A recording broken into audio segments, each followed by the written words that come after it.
Chapter 1, Reborn. You are listening at FameTV.info. Chapter 1 Reborn. He was born an orphan, without any parents and without a name. His memories began when he was left cold and alone at the age of 4 years old. There were a great deal of scars on his body from all the times that he would fight with stray animals over the scraps of food that other people had thrown away. His body was covered with wounds, but he continued to live on. He had always dreamt of becoming a Xian, an immortal who could fly through the sky and dig beneath the earth. They could shape the mountains and empty the seas. He wished that he had the power to change his cruel destiny, which is why he gave himself the name of a famous Xian, Xianyuan.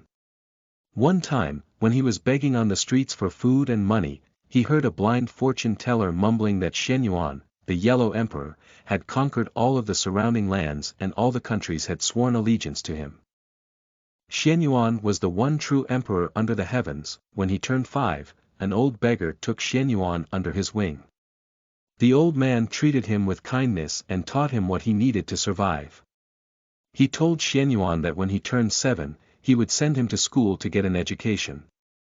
"I am old and my life is coming to an end. I can't have you begging for a living for the rest of your life. I do not want you to remain as society's outcast. You have to go to school. That's the only way for you to change your destiny. You are a smart boy and I know that if you studied hard, one day you will be able to live in one of the big cities. Then all the pretty girls will line up for you. You won't have to be like me, peeking on the widows when they shower." On his first day of school, Xianyuan cried throughout the whole journey and didn't want to leave the old beggar's side. Xianyuan was a very intelligent child and he quickly mastered every subject with only the tiniest of help from the teachers. Language, mathematics, foreign languages. Every passing year he was at the top of his class. In fact, his results were so good that he skipped 2 grades. He was the most gifted student in the entire town. When the school realized that he was living an extremely poor life, they exempted him from tuition. The school even gave him money when they were able. Time passed by and eventually things fell apart. Xianyuan had been saving every penny he received from the school and he saved enough to give the old beggar a better life. That year was a harsh winter. Unfortunately, the old beggar wasn't strong enough to brave the harsh winter alone and succumbed to the bitter cold. He passed away cold and alone. Long before Xianyuan arrived, Xianyuan gathered all of his strength in the freezing winter air and carried the old beggar's body through the snow to an open area where he could lay the old man to rest. Using his bare hands, he started to dig a grave in the frozen soil.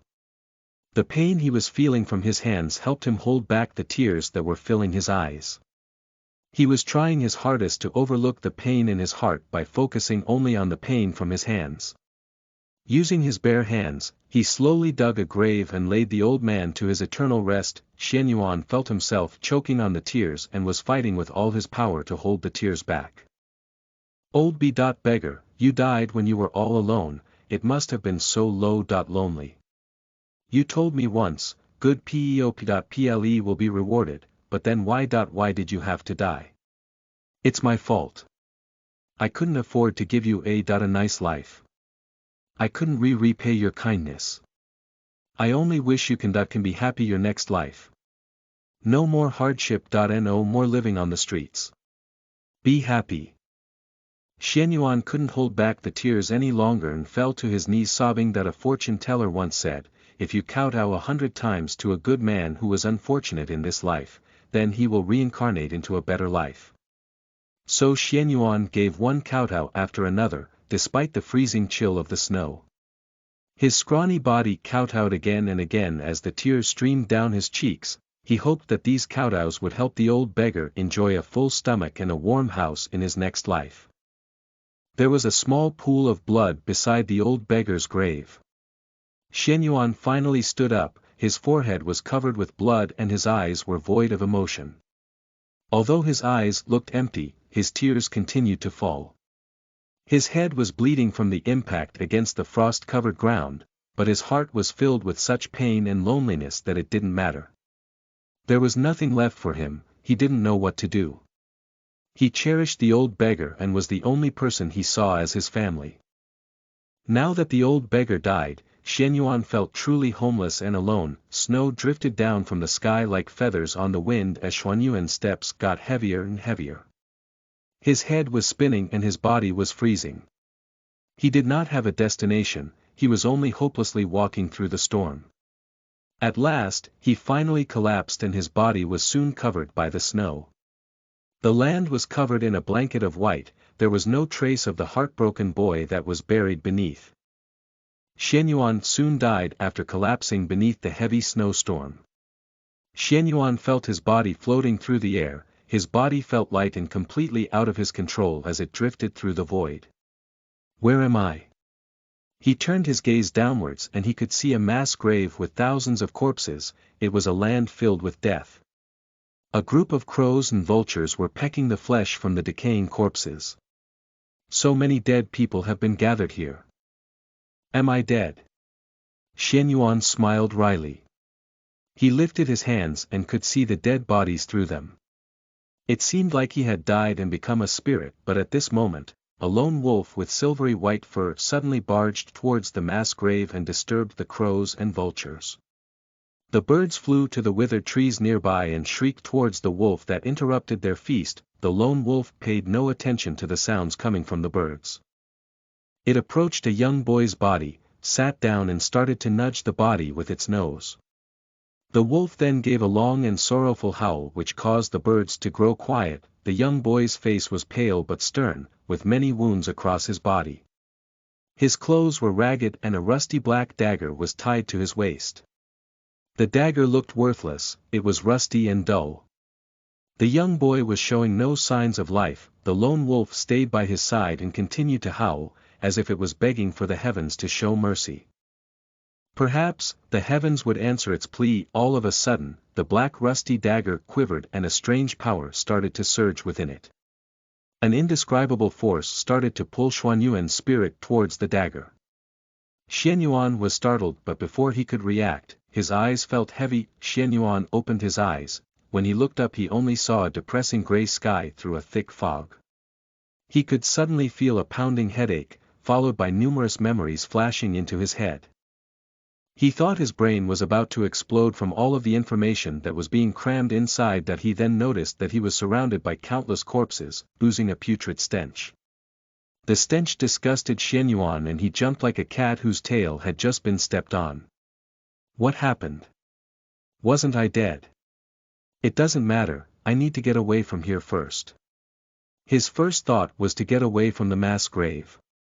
He climbed over the corpses and ran into a forest near the mass grave. The stench of rotten bodies slowly faded as the mass grave was no longer in sight. When he approached the edge of the spooky forest, he realized that his whole body was in searing pain, that he was too exhausted to run. His legs gave way and he tumbled into a tree while breathing heavily. He finally noticed the wolf was following behind him. He was terrified, when suddenly more memories flashed through his brain. It seemed to be the memories of the dead boy he saw. He remembered seeing the wolf that was howling beside the boy's body. He was slowly starting to remember the name of the wolf. Guxing. Hearing Xuanyuan's call, the wolf howled and its eyes sparkled. When Xianyuan heard the voice that came from his mouth, it was unfamiliar. There were many memories in his head that weren't his, but the first priority was to fill his empty stomach. Guxing, I'm hungry. I can no longer move, so please find me some food. Xianyuan gathered a bit of hope and spoke to the wolf.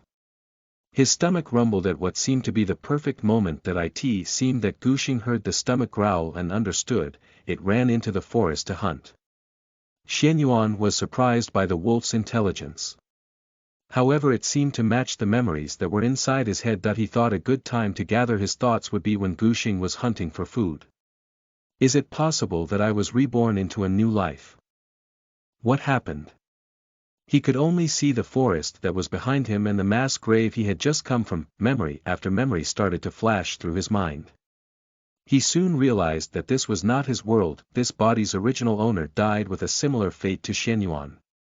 The boy was 14 years old and also didn't have a name. Since he was young, he had suffered through a great deal of bullying, but he struggled to survive on his own. The rusty dagger came into his possession through a lucky accident. Although it looked dull and useless, it was incredibly sharp and could cut through other metals. It seemed like the dagger was imbued with a magical power. The forest was called the Beastly Forest. Inside the forest was a great deal of extremely dangerous magical beasts. The boy had only dared to hunt the beasts with lower magical abilities who roamed the edges of the forest. He would take the opportunity to ambush the beasts when they ventured out of the forest to eat from the mass grave. However, a few days ago, he managed to kill a magic tiger with the help of the two wolves Guxing and Guyue, but Guyue was severely injured by the tiger during the fight. The young boy panicked. In order to save Guyue, he harvested the tiger to take it to the city to exchange it for medicine that could save Guyue. When he cut apart the tiger, he also found an elixir inside the tiger's body. Elixirs were extremely rare and precious. Sometimes you might not find a single elixir after slaughtering 100 beasts. This elixir was an unexpected windfall that in his bliss. He left Guyue under Guxing's care and went to Moonwaste City to exchange the elixir for medicine. What he did not expect was that the trace of the tiger's qi remained inside the elixir and it attracted the attention of the young master of the Yu family, Yu Ju. The elixir was the highest quality of elixir and Yu Ju wanted it. So he ordered his servant to give a beating to the young boy, using the excuse that the boy had purposely damaged his carriage. The boy was beaten within an inch of his life and his elixir was taken by Yu Ju. His injured body was then thrown into the mass grave. "How dare you, lowly commoner, damage my precious carriage? Beat him, but spare his life. Throw him into the mass grave and let the beasts of the forest decide his fate. That's the only way for him to compensate my anger."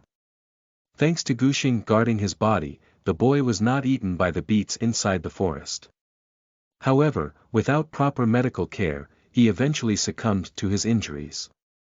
But the loyal Guxing would not leave the boy's side even after death. Knowing all of this, Xianyuan could not help but give a bitter laugh. What was justice? Where was the law? How could this Yu Ju be so cruel? Xuanyuan's heart filled with fury and he screamed with all his might. "We are both lonely and unfortunate souls. Now that I have your body, I am you and you are me. I now live in this unknown world and there's no way for me to return. Yu Ju will not get away with what he did to us. One day, I will be like Xianyuan the Yellow Emperor. I shall conquer the world and soak the earth with the blood of dragons. In the name of Xianyuan, I am going to destroy all those that stand against me." To Xuanyuan's misfortune, the earth beneath his feet began to shake. Bang! Bang! Bang! Xianyuan turned his head and saw a magic bear that was 3 meters tall was charging in his direction. Its terrifying mouth was displaying its razor-sharp teeth and its mouth was open, ready to bite. Xianyuan did not know what to do. A shiver ran down his spine and his brain froze. He was unable to react. Listen to the full novel at FameTV.info, direct link in the description.